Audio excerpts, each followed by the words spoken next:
Workouts consistently seem to enhance focus, though I started to notice diminishing returns with more intensity in VO2 max work. Probably was too tiring, particularly for long cases. So I'm curious about your experience and if you're aware of studies looking at mental or physical performance following cycling workouts. Chad, take it away.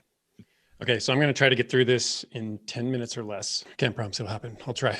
First off, I want to point out two things. You say your question may be esoteric. It's absolutely not. This applies to everybody. I mean, this is very general.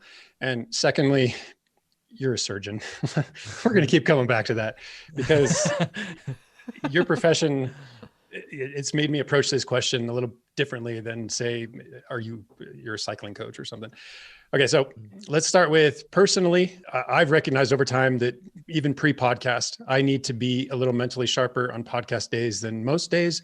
So I don't do hard workouts pre-podcast. I save them for after. Anecdotally, my fiance is a veterinarian, but she has surgery days, specific surgery days. We recognize the same things with her. She needed to be sharp on her surgery days. So we tabled those hard workouts for different days. And then we've all seen this. We've probably all been there. Bike racers on Mondays are next to worthless. If they get any work done, it's not of the highest quality. So if you have a hard training weekend or a hard race weekend, you come in, your brain is just not in the game. So all of that kind of points to where I'm going here. So let's look at what's actually been demonstrated in the research. One study regarding brain plasticity said that exercise modulates genes that bring about structural and functional changes in the brain. And I've linked to that study because it's just an interesting read. I'm going to be very surface regarding the findings, but it's titled Effects of Physical Exercise on Cognitive Functioning and Well-Being, Biological and Psychological Benefits. If that title is interesting to you, the paper will be very interesting. Give it a read. But one of the things that comes out of it is they discuss epigenetic manifestations. And we've talked about epigenetics before, how we can influence our genetic outcomes. So this is one of the ways where we can literally control gene expression. We can decide how our genetics manifest, right? Via epigenetic. And anyway, the paper also pointed out that exercise conveys benefits to cognitive function and well-being. So on the cognitive side, we're talking about our intellectual functioning. On the well-being side, more the emotional side of things. And then, and this is chronically, but let's look, since the question is more about immediacy, let's look at on the acute side. So since mental exertion impacts physical performance, and we've seen studies demonstrating as much for years, if not decades by now. 2009, Sam Marcora looked at mental fatigue and how it limits exercise tolerance. Jump forward about 10 years, Perez looked at how in the case of recreational athletes, mental fatigue impaired their performance, altered their brain activity. They had a faster increase in rating of perceived exertion, shorter time to exhaustion. So I want to go out on a limb here and say that I think it's reasonably safe to assume that vice versa holds true, that physical exertion can exert an influence on mental performance. And there is evidence to support this. And encouragingly, there's also evidence to support that it's trainable to some extent. One study in particular looked at elites and noted how they're better at mitigating this decline via what they termed a narrowed focus. More specifically, they called it a suppression of irrelevant information. So basically, they improved their inhibitory control, which is how we cognitively self-regulate our own behavior. They decided what was important, what they needed to process, what they needed to tune out. And because of it, they performed better. And over time, through practice, habituation, familiarity, they got better at suppressing this irrelevant information. So my point here. That sounds like Amber to me, right? Like for Amber, sure.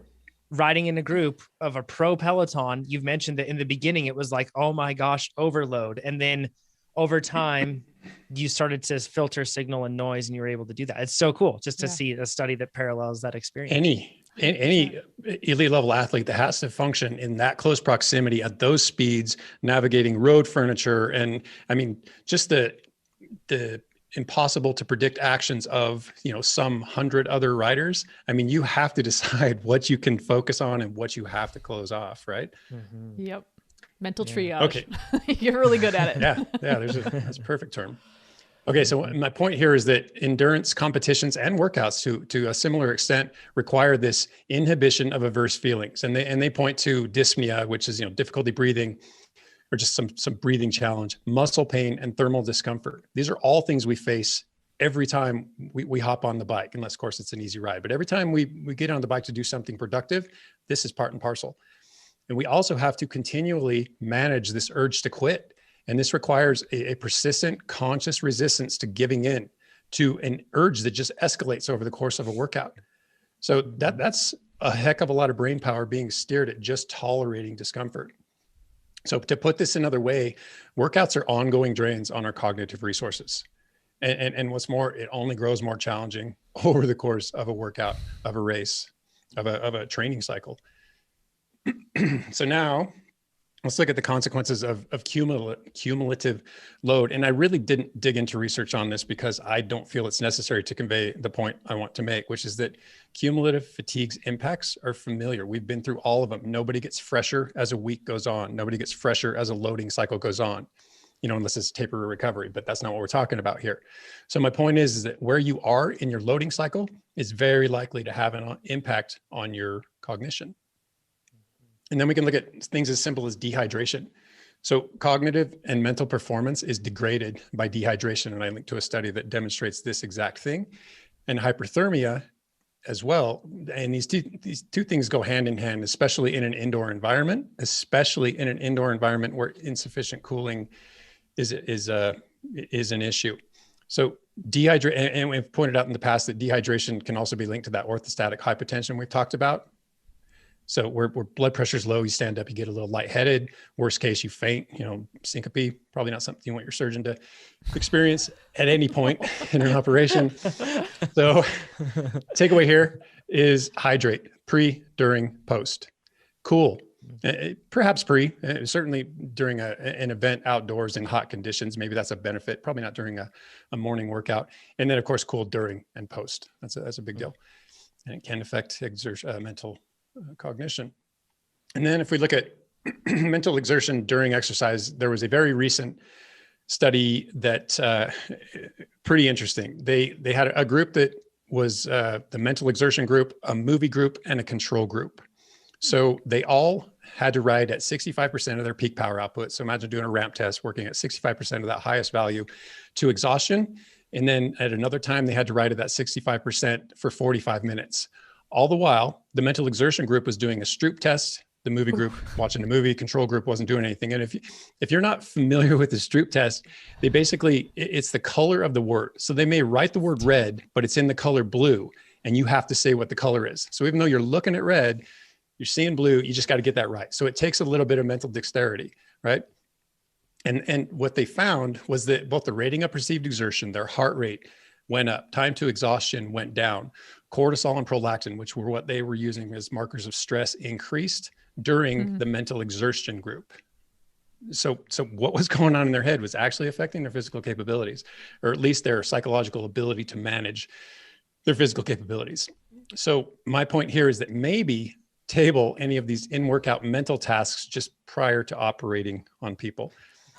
Suggestion, or another suggestion, draw the line. Decide on the days I have to operate, I don't do anything above sweet spot.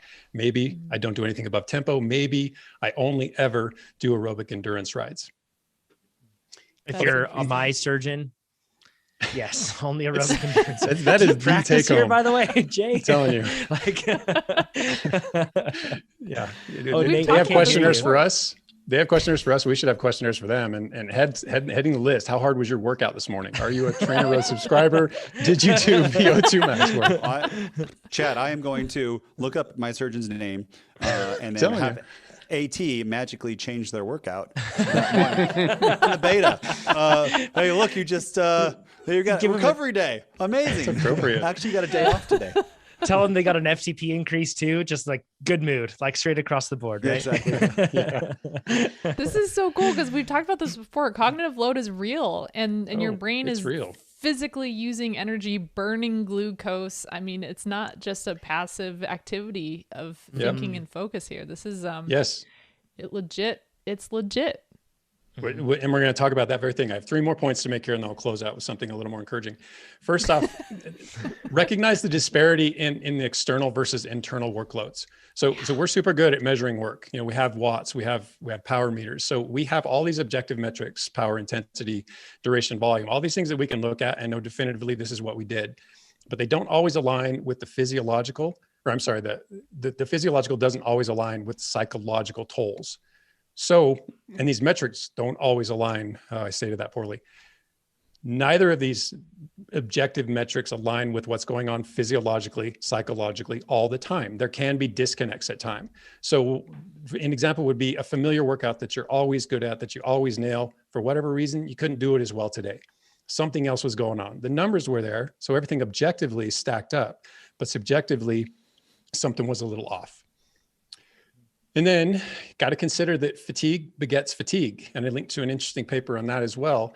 And what we're talking about here is that incoming fatigue from other physical activities or other mental activities can actually increase your rating of perceived exertion, how hard the workout feels.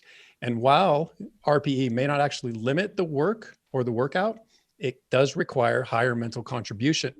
So this could lead to fewer cognitive resources at your disposal during, but in this case, post-workout. So the takeaway here is that you should probably consider scheduling your more fatiguing workouts accordingly, just like we talked about already. If you need to be sharp, maybe don't do the hard stuff prior to, whatever it is that's going to command your mental resources that day. And then finally, as Amber already mentioned, there's a nutritional component, and we can just focus on one of them, which is, brain glucose.